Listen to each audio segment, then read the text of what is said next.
Hello friends, welcome to Vadipatti அம்மா சமையல். இன்றைக்கி நம்ம கிச்சனில் பார்க்க போகிற ஸ்பெஷல் ரெசிபி ஒரு ஹெல்த்தியான காலை டிஃபன் தாங்க பார்க்க போகிறோம். அதாவது பாசிப்பருப்பு அவல் வச்சு அது கூட தக்காளி சேர்த்து ஒரு அருமையான ரெசிபி பார்க்கலாம். வாங்க பார்க்கலாம். அதுக்கு முன்னாடி இன்றைய பிறந்தநாள் மற்றும் திருமண நாள் காணும் அனைவருக்கும் வாடிப்பட்டி அம்மாவின் இனிய நாள் வாழ்த்துக்கள். இந்த ரெசிபி உங்களுக்கு பிடிச்சிருந்தா ஒரு லைக் போடுங்க. ஸ்கிப் பண்ணாமல் பாருங்கள் ஃப்ரெண்ட்ஸ். இதுவரை சப்ஸ்கிரைப் பண்ணாதவங்க சப்ஸ்கிரைப் பண்ணுங்கப்பா. இப்போ நான் ஒரு கப்பு பாசி பருப்பு எடுத்திருக்கேன், அரை கப்பு அவல் எடுத்திருக்கேன். எடுத்து ரெண்டையும் ஒன்றா கலந்துக்கலாம். இப்போ அதை ஒரு 2-3 தடவை தண்ணி ஊற்றி நல்லா கலந்து எடுத்துகிட்டு வந்து ஊற வச்சுக்கிறணும். பாருங்கள், இப்போ நல்லா கழுவி ஊற வச்சாச்சு. அது ஒரு 1 ஹவர் ஊறட்டுங்க. இப்போ நல்லா ஊறிடுச்சு பாருங்கள். இப்போ இதை நம்ம தண்ணியை வடிச்சிட்டு மிக்சியில் அரைச்சிக்கலாம். இந்த மாவை நம்ம புளிக்க வைக்கணுங்கிற அவசியம் இல்லை. அப்போயே நம்ம ஆட்டின உடனே நம்ம சுட்டுக்கலாம் தோசை.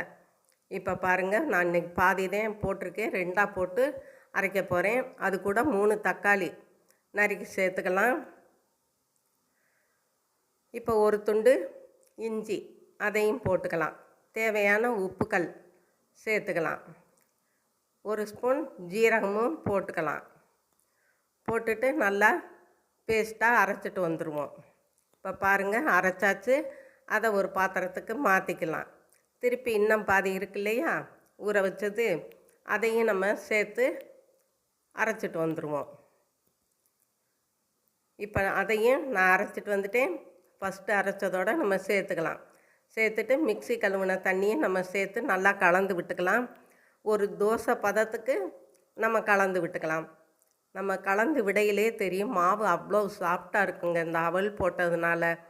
இப்போ அதுக்கு ஒரு கார சட்னிக்கு தக்காளி, வெள்ளைப்பூடு, கொஞ்சோண்டு புளி, கொஞ்சம் இஞ்சி, ஒரு பெரிய வெங்காயம், காஞ்ச வத்தல், கருவேப்பிலை, இதை நம்ம மிக்சியில் ஒன்றா சேர்த்துக்கலாம். இப்போ தக்காளியும் போட்டாச்சு, உப்பு போட்டாச்சு. இதை நம்ம இப்போ அரைச்சிட்டு வந்துடலாம். அதுக்கு ஒரு தாளிப்பும் கொடுத்தாச்சு. இப்போ மாவை நல்லா திருப்பி கலந்து விட்டுக்கலாம். இப்போ ஒரு தோசை சட்டியை காய வச்சு நம்ம மாவை எடுத்து அதில் ஊற்றி ஒரு தோசையாக வறுத்துக்கலாம். பாருங்கள், நான் நல்லா சின்ன சின்னதாகத்தான் தேய்ச்சி விடுறேன். இதை நம்ம எவ்வளோ பெரிய தோசையானாலும் நம்ம சுட்டுக்கலாம். இப்போ 1 ஸ்பூன் எண்ணெய் விட்டுக்கலாம். பாருங்கள், நல்லா வேகட்டும். இப்போ வெந்துருச்சு ஒரு பக்கம். அதை நம்ம திருப்பி போட்டுக்கலாம். கோல்டன் கலரில் இருக்குது பாருங்கள், அவ்வளோ டேஸ்ட்டாக இருந்துச்சு. என்னோடய மகன் சொன்னாப்புல சூப்பராக இருக்குமான்னு. திருப்பி நான் பெரட்டி போட்டு 1 ஸ்பூன் எண்ணெய் விட்டேன். நல்லா வெளியே கிறிஸ்பியாக இருந்துச்சுங்க, முருகலாக இருந்துச்சு, நடுவில் சாஃப்டாக இருந்துச்சு. இப்போ இன்னொரு தோசையும் நான் ஊற்ற போகிறேன். பாருங்கள்,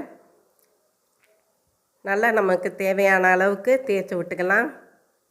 இப்போ 1 ஸ்பூன் எண்ணெய் விட்டுக்கிறேன். இப்போ ஒரு பக்கம் வெந்துருச்சு, அதை நம்ம திருப்பி போட்டுக்கலாம். திருப்பி கொஞ்சம் எண்ணெய் விட்டேன்.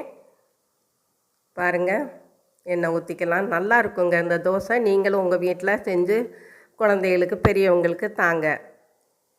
இப்போ நல்லா வெந்துருச்சு, எடுத்துக்கலாம். அவ்வளோதாங்க, நம்மளோட அவல் தக்காளி பாசிப்பருப்பு சேர்த்த தோசை ஜம்முன்னு ரெடி ஆயிடுச்சு. இதுக்கு கார சட்னியும் சாம்பாரும் வச்சுருக்கேன்.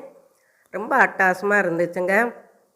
இதுவரை சப்ஸ்கிரைப் பண்ணாதவங்க சப்ஸ்கிரைப் பண்ணுங்கப்பா. பெல் பட்டனை தொடுங்க, லைக் பண்ணுங்கள். நீங்களும் உங்கள் வீட்டில் ட்ரை பண்ணுங்கள், சாப்பிடுங்க, சந்தோஷமாக இருங்க.